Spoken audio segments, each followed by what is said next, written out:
Ladies and gentlemen, welcome to Chanel Jasmine, the best novel Chanel for romantic stories. Hai guys, selamat datang di channel Jasmine, channel terbaik untuk menyimak novel-novel romantis. Mohon dukung channel ini dengan subscribe, like dan share video-video yang ada di channel ini. Terima kasih. Perintah Kaisar Naga bab 4715, 4716, 4717, 4718. Pada saat ini, kehampaan di sekitar mereka bergetar, dan beberapa master Mahayana mengelilingi mereka. Masing-masing orang ini berada pada alam Mahayana tingkat ke-9, dan aura mereka sangat kuat. Melihat pemandangan ini, Xiao Yuanshan mengerutkan kening dan segera membawa orang untuk menghalanginya di depan Dev.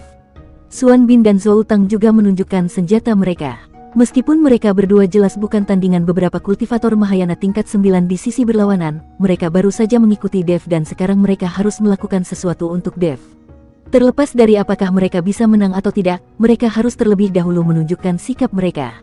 Aku Xuan Bin dari puncak Nanhua, dan sekarang aku mengikuti Tuan Chen. Jika kalian berani menyerang Tuan Chen, kami dua bersaudara akan bertarung dengan kalian sampai mati. Xuan Bin berteriak keras kepada beberapa kultivator yang datang. Namun siapa sangka ternyata para kultivator itu sama sekali tidak menoleh ke arah Xuan Bin, melainkan langsung berjalan menghampiri Dev. Tepat ketika Xuan Bin dan Zhou Tang hendak bertindak, para kultivator itu tiba-tiba berlutut di hadapan Dev. Tuan Chen, terimalah kami. Beberapa kultivator Mahayana tingkat 9 berlutut di hadapan Dev secara serempak. Adegan mengejutkan ini sungguh mengejutkan Xuan Bin, Xiao Yuanshan dan lainnya. Wajah Dev juga penuh dengan ketidakpercayaan. Apa yang terjadi hari ini? Mengapa begitu banyak kultivator Mahayana tingkat 9 yang ingin menjadi bawahannya? Apa maksud kalian? Dev bertanya dengan bingung. Salah satu pria berjanggut itu menatap Dev dan berkata, Tuan Chen, kami juga adalah kultivator lepas. Kami berharap dapat mengikuti jejak Tuan Chen. Kami ingin bisa mengikuti Tuan Chen. Beberapa kultivator lainnya juga berkata serempak. Ini, Dev sedikit bingung. Kami juga bersedia melewati api dan air demi Tuan Chen. Aku akan menjadi anjingmu jika kau memintaku menggigit, kami akan menggigit siapapun yang kamu mau. Pria berjanggut itu berkata dengan tulus. Zhou Tang tercengang, bukankah ini ucapannya sendiri sebelumnya?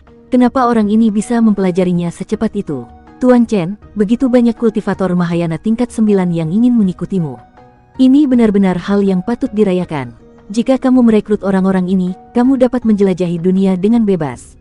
Bahkan jika kamu bertemu orang-orang dari Aula ke-10, kamu dapat melawan mereka. Xiao Yuanshan berbisik kepada Dev. Maksudnya sangat jelas, yaitu membiarkan Dev menerima orang-orang ini.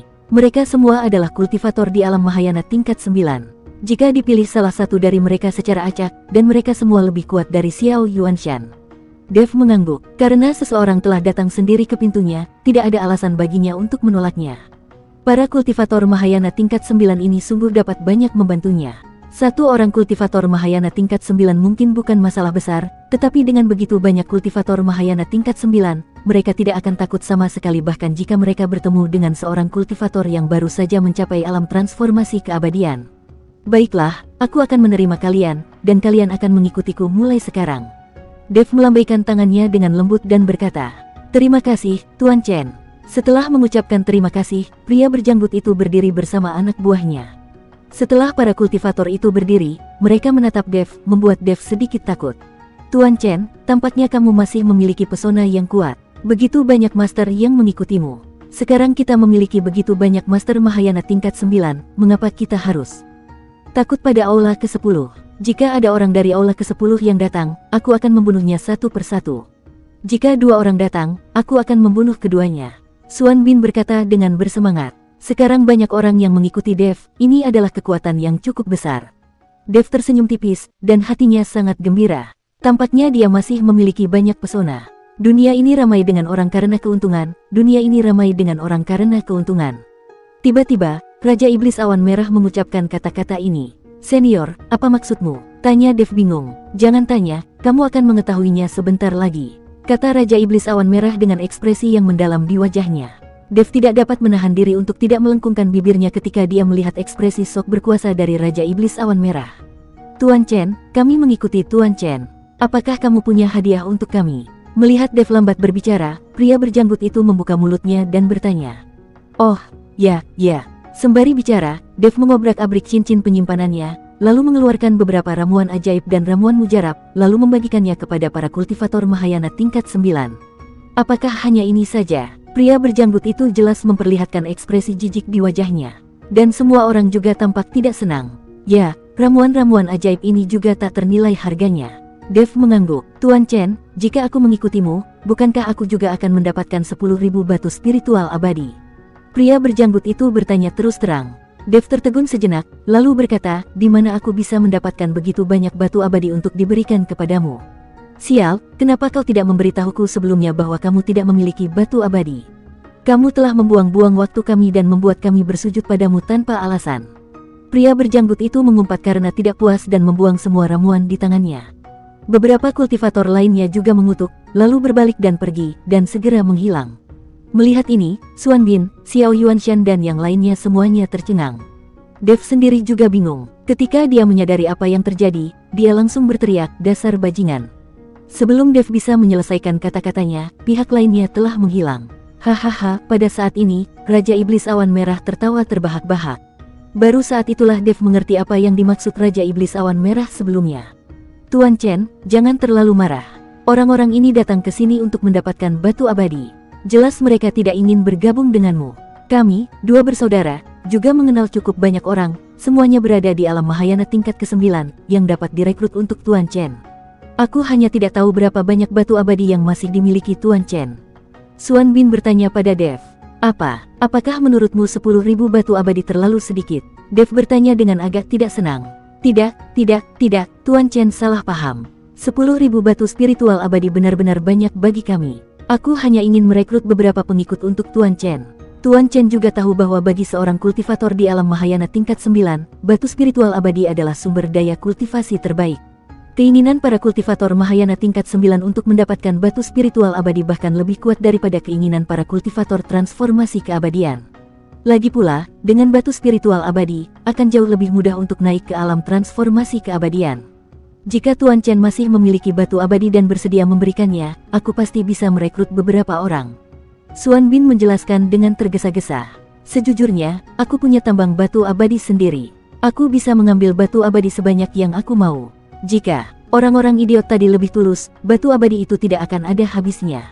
Dev mendengus dingin. Memang benar bahwa Dev memiliki tambang batu abadi, tetapi agak berlebihan jika dikatakan bahwa dia memiliki persediaan batu abadi yang tidak ada habisnya. Apa? Tuan Chen benar-benar punya tambang batu abadi? Xuan Bin dan Zhou Tang keduanya membelalakan mata mereka. Tentu saja, kalau tidak, dari mana aku bisa mendapatkan batu-batu abadi ini? Dev mengangguk. Xuan Bin dan Zhou Tang menelan ludah mereka, mata mereka berbinar. Tuan Chen, kami akan segera menghubungimu. Kamu memiliki tambang batu abadi di tanganmu. Para kultivator itu akan memujamu sebagai kakek mereka. Setelah Xuan Bin selesai berbicara, dia pergi bersama Zhou Tang. Tuan Chen, apakah kamu benar-benar memiliki tambang batu abadi? Tanya Xiao Yuanshan. Kalau Dev tidak memiliki tambang batu abadi, saat waktunya tiba, dan banyak kultivator akan dipanggil. Jika Dev tidak memiliki batu abadi, mereka mungkin akan kabur. Lagi pula, di dunia surga dan manusia ini, kepentingan adalah yang paling penting. Apakah kamu bahkan tidak percaya padaku? Dev tersenyum tipis. Melihat ekspresi Dev, Xiao Yuanshan segera mengangguk dan berkata, aku percaya. Tapi kedua orang itu mengambil batu abadi itu dan pergi. Apakah mereka akan melarikan diri dan tidak akan pernah kembali? Tidak, mereka pasti akan kembali. Wajah Dev penuh percaya diri. Apa yang dia yakini bukanlah kemanusiaan Xuan Bin dan Zhou Tang, tetapi batu abadi di tangannya. Dev mengikuti Xiao Yuanshan kembali ke kota kekaisaran. Namun, Xuan Bin dan Zhou Tang berhenti ribuan mil jauhnya dari dinasti Xiao. Kakak, menurutmu tambang batu abadi itu benar-benar asli atau tidak? Zhou Tang bertanya pada Xuan Bin. Aku tidak tahu pasti. Xuan Bin menggelengkan kepalanya. Zhou Tang sedikit mengernyit, jika itu palsu, bahkan jika kita menemukan seseorang untuk datang, aku khawatir kita tidak akan dapat mempertahankannya. Apakah mereka bisa tinggal atau tidak, itu bukan urusan kita. Misi kita adalah menemukan seseorang. Setelah mengatakan itu, Xuan Bin bergerak dan pergi menuju kehampaan. Zhou Tang mengikutinya dari dekat dan berkata dengan nada serius, kakak, apakah pantas bagi kita melawan Aula ke-10 dan menjadi musuh kota matahari dan bulan hanya demi Dev? Zhou Tang, yang baru saja berlutut di depan Dev dan memanggilnya anjing, sekarang merasa ingin mundur.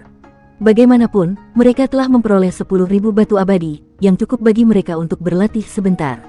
Mungkin 10.000 batu spiritual abadi ini dapat mengantar mereka ke alam keabadian. Jangan khawatir, kota matahari dan bulan tidak akan pernah menjadi musuh Dev. Tidakkah kau menyadari bahwa Lin Kedong diam-diam meninggalkan kota untuk menghadapi Dev? Pangeran keempat yang datang kemudian ada di sini untuk menariknya kembali. Jelas bahwa kota matahari dan bulan tidak ingin terlibat dalam masalah perintah pembunuhan. Adapun luka Lin Kedong, dia hanya perlu disembuhkan. Dia tidak akan mati. Xuan Bin menganalisis sambil berjalan. Zhou Tang mendengarkan dari samping dan dia semakin mengagumi kakak laki-laki ini. Sementara itu, saat ini di kota matahari dan bulan, Lin Kedong didukung oleh Lin Kevan dan kembali. Lin Chong duduk di singgasana dengan wajah marah, seolah ingin memakan seseorang. Berani sekali kamu meninggalkan kota ini tanpa perintahku. Apa kamu pikir aku tidak akan menghukummu hanya karena kamu adalah pangeran tertua? Lin Chong meraung pada Lin Kedong. Lin Kedong berlutut di tanah sambil menjatuhkan diri, dan berkata dengan ekspresi sedih, "Ayah, sumber daya yang kamu berikan kepadaku terlalu sedikit. Aku tidak punya cukup untuk berkultivasi. Pada tingkat ini, kapan aku bisa menembus alam Mahayana dan mencapai alam keabadian?" Meskipun Aula ke-10 tidak memiliki kredibilitas, mereka memberiku 20.000 batu spiritual abadi sebagai uang muka. 20.000 batu spiritual abadi ini tidak mungkin palsu. Lin Kedong benar-benar mengeluarkan 20.000 batu abadi di depan Lin Chong. Mendengar ini, Lin Chong menjadi semakin marah. Ia terengah-engah dan berkata, "Dasar bodoh, kenapa Aula ke-10 hanya memberimu uang muka dan tidak kepada yang lain? Mereka memanfaatkanmu. Apakah otakmu penuh dengan sampah?" Setelah Lin Chong selesai berteriak, dia menatap Lin Ruoya dan berkata, "Ruoya, mengapa aku memintamu untuk tetap berada di sisi putra mahkota? Yang mulia, aku sudah mencoba membujuk pangeran tertua, tetapi gagal." Lin Ruoya buru-buru berlutut di tanah. "Ayah, kakak tertua sedang terluka. Biarkan dia pergi dan menyembuhkan lukanya dulu. Kita bisa bicarakan ini setelah dia pulih." Lin Kevan membujuk Lin Chong.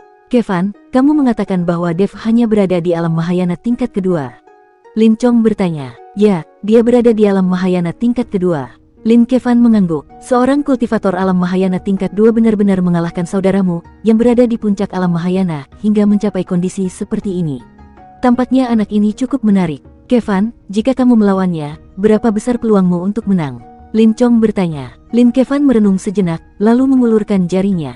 "Apa? Hanya 10%? Lin Chong tercengang. "Ayah, bahkan 1% pun tidak." Lin Kevan berkata dengan sangat serius. "Menarik, Dev ini benar-benar menarik. Sepertinya aku benar-benar perlu bertemu dengannya." Lin Chong berkata dengan ekspresi penuh penghargaan. Lin Kedong sangat marah saat melihat kejadian ini. Dia dipukuli oleh Dev, dan ayahnya tidak meminta balas dendam untuknya, tetapi malah memuji Dev. "Ayah, aku dipukuli seperti ini oleh Dev, ayah harus membalaskan dendamku." Lin Kedong berkata, "Balas dendam?" Lin Chong melotot padanya, "Apa kamu masih punya rasa malu? Kamu berada di puncak alam Mahayana tingkat 9, tetapi kamu dipukuli sampai muntah darah oleh seseorang di alam Mahayana tingkat 2. Kamu masih punya nyali untuk bicara soal balas dendam? Pergilah ke tebing pertobatan dan renungkan masa lalumu. Selain obat penyembuh yang dibutuhkan, tidak ada lagi sumber daya yang boleh dikirimkan kepadamu." Lin Kedong tercengang saat mendengar ini, dan buru-buru berteriak, "Ayah, ini tidak adil, ini sungguh tidak adil, adik perempuanku. Pergilah, jangan pikirkan itu." Lin Chong melambaikan tangannya dengan tidak sabar. Tepat saat Lin Kevan hendak menarik Lin Kedong tiba-tiba berdiri dan berteriak, "Ayah, meskipun Dev memukulku, ayah tidak mau membalas dendam. Namun, jika dia memarahi ibuku, ayah juga harus melakukan sesuatu, bukan? Apakah dia mengutuk ibumu? Apa yang dikutuknya?" Lin Chong mengerutkan kening. "Dev itu sangat sombong. Dia memukulku, dan kamu bisa memilih untuk tidak membalas dendam. Tetapi dia juga mengatakan ingin bermain dengan ibuku, jadi kamu tidak bisa mengabaikannya begitu saja, kan?" Lin Kedong berkata. Boom! Lin Chong hanya merasakan aura dalam tubuhnya meledak seketika, lalu dia menghantamkan telapak tangannya dengan keras ke meja batu di depannya.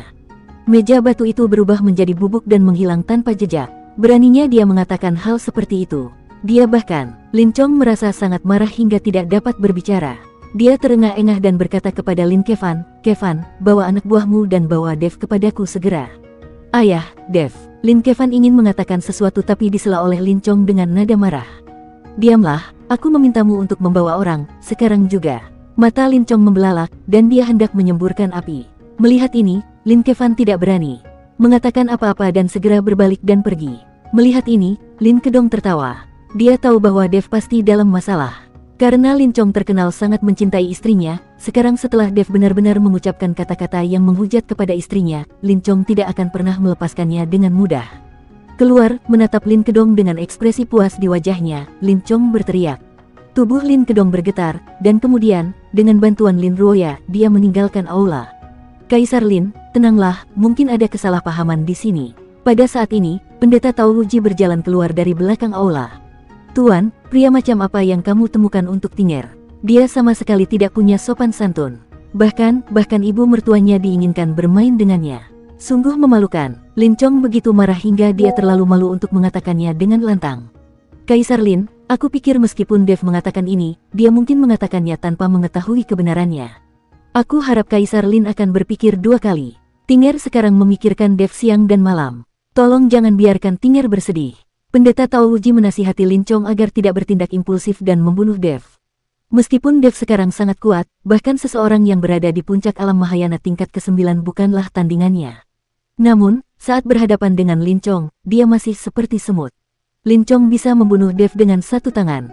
Terlebih lagi, bagaimana mungkin Dev, seorang kultivator Mahayana tingkat kedua, mampu bersaing dengan kekuatan sebesar itu seperti kota matahari dan bulan? Tuan, entah ini salah paham atau tidak, bawa saja anak itu ke sini. Aku akan membuatnya menderita terlebih dahulu. Dia masih sangat muda dan ingin bermain dengan ibu orang lain. Bagaimana ini bisa ditoleransi? Demi Tinger, aku harus memberi Dev pelajaran. Lin Chong benar-benar marah. Bahkan jika dia tidak membunuh Dev, dia tetap akan memberi Dev pelajaran. Pendeta Tao Wuji berhenti membujuknya setelah melihat ini. Ia berkata selama Dev tidak terbunuh, itu akan baik-baik saja. Mengenai memberinya pelajaran dan membuatnya menderita sakit fisik, itu juga normal. Sekarang Pendeta Tao Wuji berharap agar Dev tidak akan berkonflik dengan Lin Kevan lagi. Jika kedua orang ini mulai bertengkar, itu akan sangat menyenangkan. Jika mereka tidak sengaja saling menyakiti, kesalahpahaman akan semakin parah. Lebih baik kamu ikut denganku, dasar bocah nakal, dan berhenti bicara omong kosong begitu banyak. Pendeta Tao Wuji sedang penuh permohonan. Bersambung.